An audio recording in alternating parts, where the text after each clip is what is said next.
Grabe si Franz Castro. Walang pakundangan, pagsisinungaling talaga. Imagine, nagdadrama doon sa Quadcom nung isang araw para sabihin niya doon na siya daw ay muntik mamatay dahil mayroong nagpaputok ng baril malapit sa kotse niya.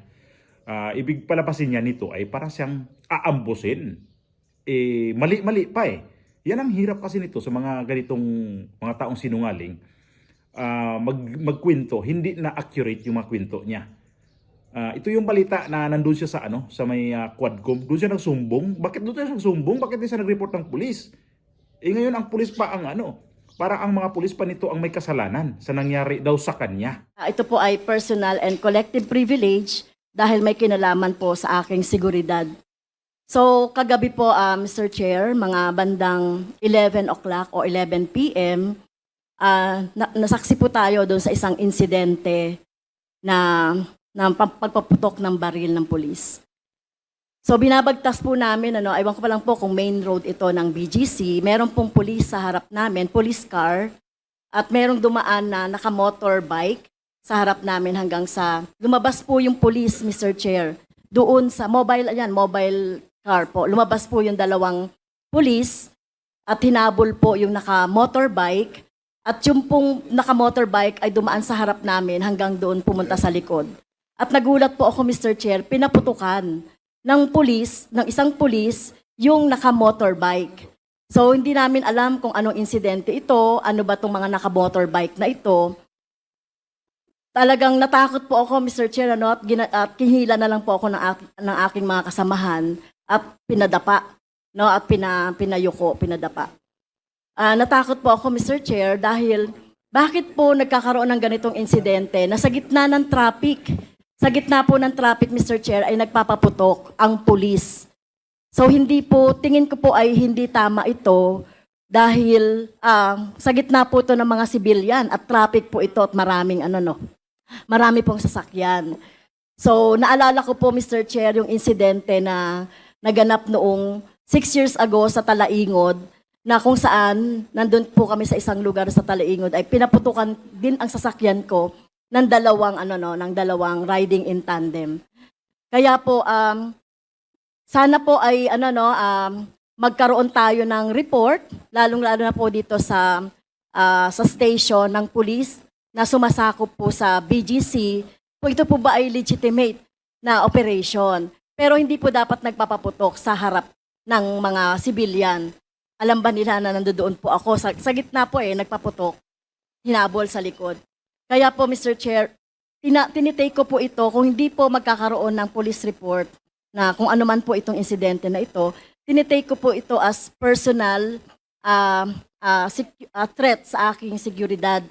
Dahil alam niyo naman po, Mr. Chair, di ba, minsan na po akong pinagbantaan ng dating presidente Duterte at sa araw-araw na pagsasalita din ng Vice President Sara Duterte ay sinisingle out. Kaya po, Mr. Chair, gusto ko po sana na magkaroon na ng full incident report or police report sa nangyari kahapon doon sa BGC. At maituring po ito na makonsider itong serious. Dahil siguro tayo po, ako tinitignan ko rin ito na may kinalaman sa aking trabaho dahil alam niyo naman po ako yung very vocal doon sa pagsasalita sa mga committee, sa Quadcom, sa good government. Kaya po sana po ay mapatawag natin ang station commander, i-report itong insidente na ito at yung dalawang pulis, yung isa doon ay nagpaputok. So hindi dapat nangyayari yan, lalong-lalo na sa gitna ng mga civilian, Mr. Chair. Okay, we take note of the the manifestation of Congresswoman Franz Castro. Nandito naman po ang ating mga kawani ng Philippine National Police, ang office ng CIDG. So please, who is representing CIDG here now? The NPNP? May I know, Colonel, what is your name? Yes, sir, Mr. Chair. I am Police Colonel David Poklay of the CIDG, the Deputy Director for Operation. And Okay. I represent Police Brigadier General Torres. Okay, thank you, Colonel. Colonel, Thank you, sir. I believe you heard what Congresswoman Castro has stated before this committee, and it is of paramount importance for the committee as well as the whole House, no, to protect its members, no. Dahil sa nangyaring yan, we would request that you facilitate and submit to this committee the report, the police report on that incident that happened last night, no, Congresswoman Castro. Anong oras po yan? Bandang 10:30 to 11, Mr. Around Chair. that time sa BGC area. So please coordinate with the Chief of Police of Makati as well as the station commander of the said district. Mr. Chair, I'm sorry, it's Taguig. Oh, okay. I'm sorry, it's Taguig. Correction. It's in the city of Taguig. Yung ganun na may nagpaputok na ng baril, bakit di kayo pumunta ng presinto ng pulis? Tapos ang pagbindangan niya pa dito, mga Duterte. Wag muna kayong aalis kasi mayroon pang video nito na ipapasok. Mga video to ha, mga video na nagpapatunay na siya ay isang sinungaling. Isunod ko itong ito yung sinabi ni Police Brigadier General na si spokesperson na itong si Fajardo. We verified po sa Taguig City Police Station as well as the Southern Police District. Wala po silang na-receive na ganong report po. But if in case it is true, we encourage Representative Franz Castro to at least make an official report po sa nearest police station para we could take action on that po. The police have clarified that the shooting incident was not in Taguig but took place along Makati Avenue. The Metro Manila Regional Police Office says the Makati Police Chief and several office personnel have been relieved pending an investigation. At saka mali pa siya kasi ang sinabi niya is BGC. Pero ang nangyari pala is Makati. Kaya sabi ni Police Brigadier General Fajardo, walang nangyari na insidente ganong oras. Ngayon, ang pa niya na ay malapit na daw siya sa malapit na sa kanya yung nagbarilan.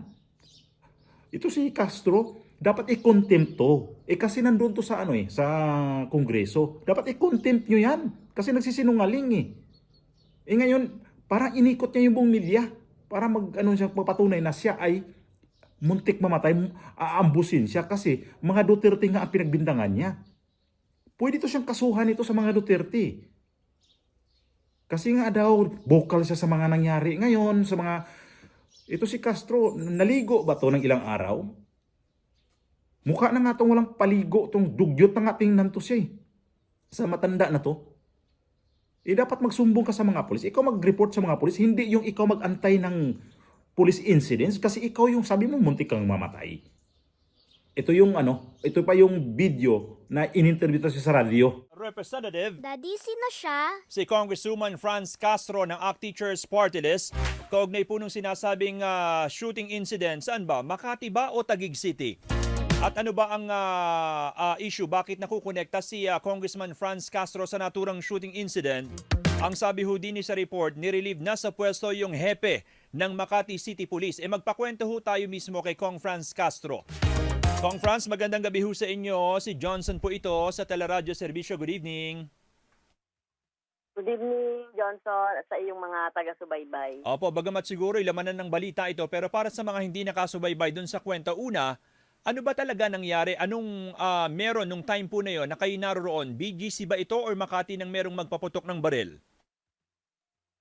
Hindi, galing ako sa bumabaybay kami doon sa along BGC. Yo. Tapos, nakaliko na pala. Pagliko, Makati City na pala. Makati na pala yon, Makati Avenue, sabi ng driver ko. Opo. So, na-realize ko lang na Makati na yon. Kasi, galing kasi ako ng BGC. Akala ko BGC pa yung street na yon. Yung yung road na yon. Labas-pasok yung mga kwento niya doon, di ba? Ito iba na naman to.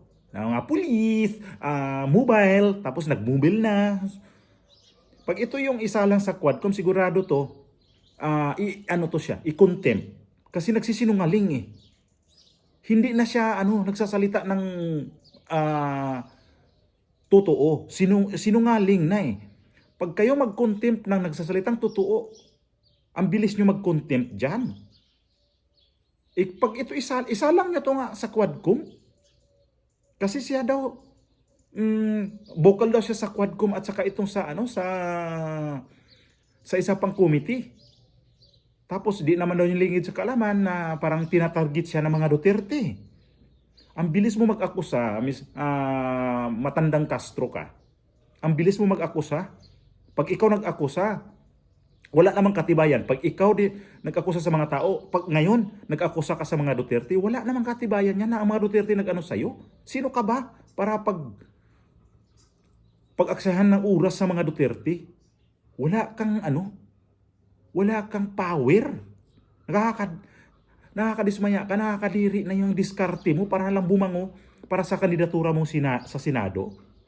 Kahit pa anong gawin mo dyan, magpakamatay ka pa, hindi ka talaga panghinayangan sa mga taong bayan dahil wala ka namang talagang ginagawang maganda sa ating mga kababayan, Castro.